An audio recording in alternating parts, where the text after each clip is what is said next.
Ada fenomena yang sedang terjadi di Indonesia belakangan ini, yakni gaslighting berjamaah. Gaslighting artinya suatu bentuk penyiksaan secara psikologis yang terjadi dalam satu hubungan atau perkumpulan sosial, di mana penyiksa melemahkan rasa percaya diri korban dengan membuat mereka mempertanyakan ingatan, data, sudut pandang, atau kewarasan mereka. Biasanya, gaslighting dilakukan dengan cara melakukan penyangkalan yang berulang-ulang, manipulasi, kontradiksi, dan kebohongan. Sang penyiksa berusaha untuk menggoyahkan kondisi psikologis korban dan melemahkan rasa percaya dirinya dengan mengucapkan pemutarbalikan fakta dan kebohongan, sehingga korban mulai mempertanyakan keyakinan dan data yang ia peroleh, sehingga lama-lama mentalitas korban akan goyah.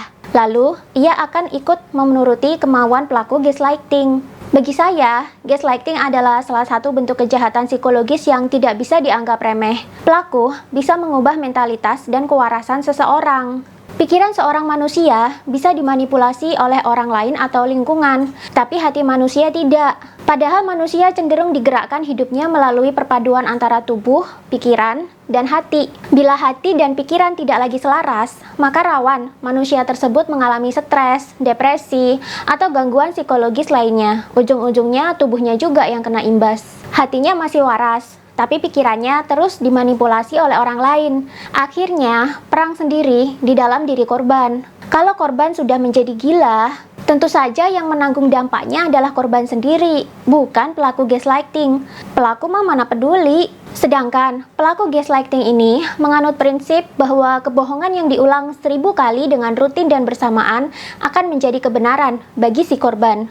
Mirip dengan strategi Hitler. Hitler menggunakan kebohongan berulang untuk memanipulasi anak buahnya, sehingga anak buahnya terdoktrin bahwa apa yang dilakukan oleh Hitler selalu benar. Gaslighting biasanya marak terjadi dalam hubungan dua manusia, baik hubungan kakak adik, suami istri, hubungan dengan pacar, hubungan dengan teman seprofesi, atau hubungan dengan teman di sekolah. Tapi gaslighting juga bisa dilakukan dalam ranah politik juga loh. Jika sudah masuk ranah politik ini yang bahaya, karena korbannya bukan lagi 1-2 orang, tapi ratusan ribu bahkan jutaan orang. Dan inilah yang sedang terjadi di Indonesia sekarang ini. Sejak peristiwa Omnibus Law bulan lalu yang heboh itu, tindak gaslighting ini mulai terlihat oleh orang-orang yang memang menginginkan pemerintah digulingkan. Dan tensinya semakin lama semakin meningkat sekarang. Pelaku gaslighting dalam politik tak hanya 1-2 orang, tapi banyak sekali. Sehingga saya sebutnya gaslighting berjamaah.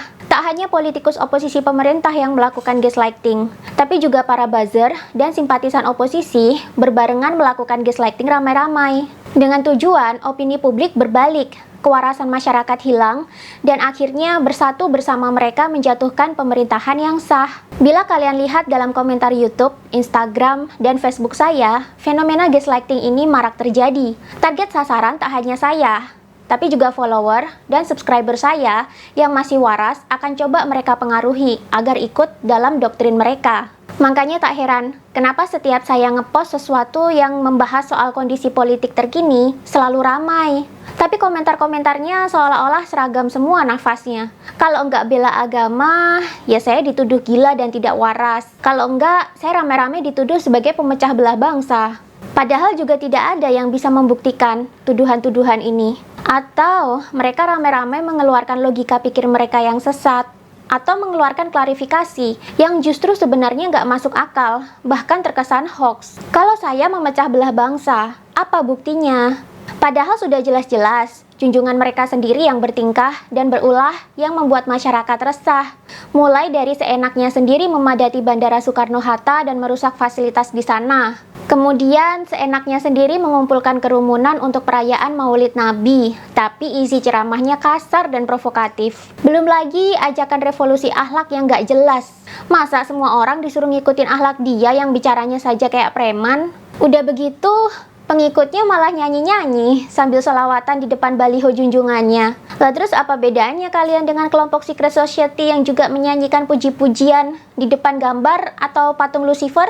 Standar ganda sekali ya. Tapi supaya tidak ketahuan busuknya, maka mereka melakukan gaslighting berjamaah. Mereka mencoba menyerbu akun-akun publik dan akun-akun influencer yang mencoba speak up masalah ini.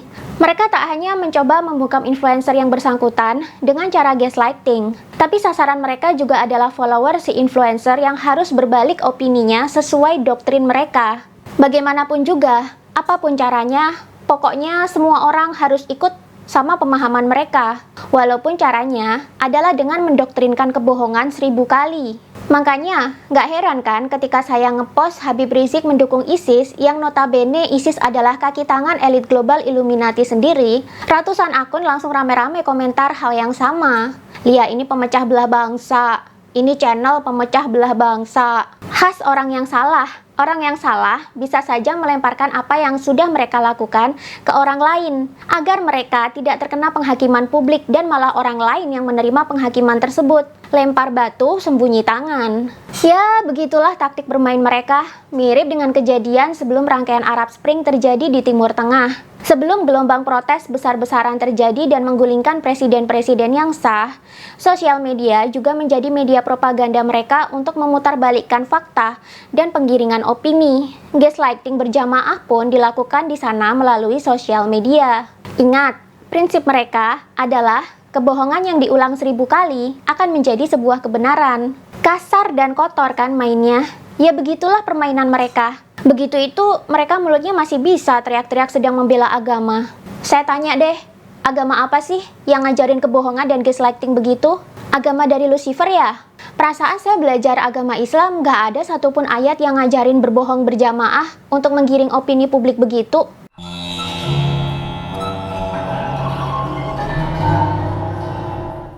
Sudah, akui saja kalau kelakuan kalian lebih mencerminkan kelakuan iblis ketimbang kelakuan orang-orang yang mengenal Tuhan dan agama. Gak usah pakai kedok-kedok agama Islam begitu dong. Ujung-ujungnya nyanyi puji-pujian juga di depan baliho. Sama aja kayak Illuminati.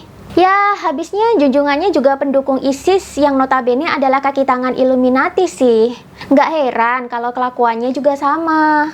Saya tahu kok, banyak Islam radikalis yang menjadi follower dan subscriber saya karena mengira dengan saya membahas konspirasi, maka saya sudah pasti pro radikalisme.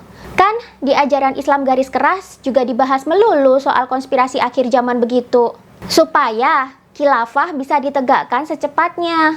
Padahal khilafah sendiri juga sudah ditunggangi oleh ISIS dan organisasi terorisme lain.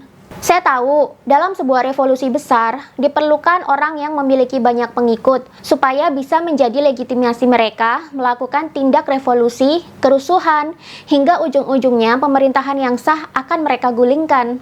Kalian salah. Justru dengan saya mempelajari konspirasi, saya malah semakin paham pola-pola beginian. Ini tuh pola receh yang selalu diulang-ulang sejak zaman revolusi Prancis. Polanya itu selalu sama. Tunggu negara jatuh dalam kondisi krisis. Kalau nggak ada krisis, ya bikin aja krisis sendiri.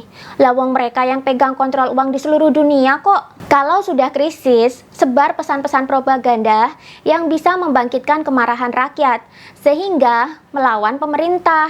Supaya pesan-pesan propaganda ini cepat meluas, mereka tentu butuh influencer dong. Dan influencer yang menentang langkah mereka akan sangat berbahaya untuk revolusi ini. Karena itu, influencer yang tidak sejalan harus dibungkam sebisa mungkin.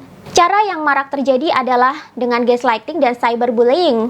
Makanya saya nggak kaget kalau beberapa hari ini dalam sehari saya bisa menerima ratusan pesan yang berisi bullying, ancaman, bahkan gaslighting mereka. Dengan tujuan supaya saya ikut doktrin mereka dan bersama-sama menggulingkan pemerintahan yang sah. Atau minimal, saya jadi bungkam. Kalian salah teman-teman. Sekali lagi saya bilang, pola ini adalah pola receh banget yang selalu diulang-ulang sejak abad ke-18 silam. Kok mau diterapkan di Indonesia itu loh? Saya yang tahu dan hafal pola begini, tentu bakalan berdiri paling tegak untuk menghambat dong.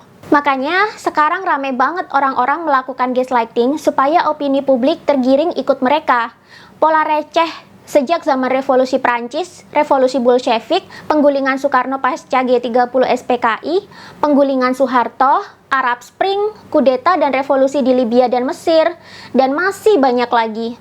Makanya buat kalian kaum-kaum radikalis, titip bilang ke pimpinan kalian ya, pola kalian sudah recehan banget.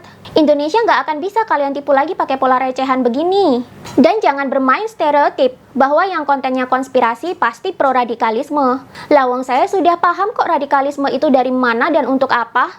Ujung-ujungnya ya mereka lagi, para elit-elit global dalam secret society.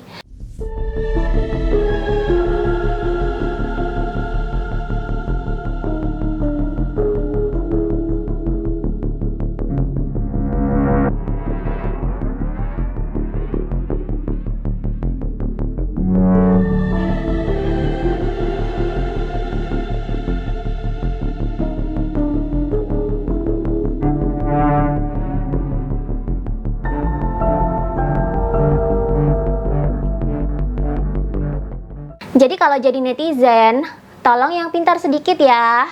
Masa mau dibodohin terus pakai doktrin agama? Nggak capek apa?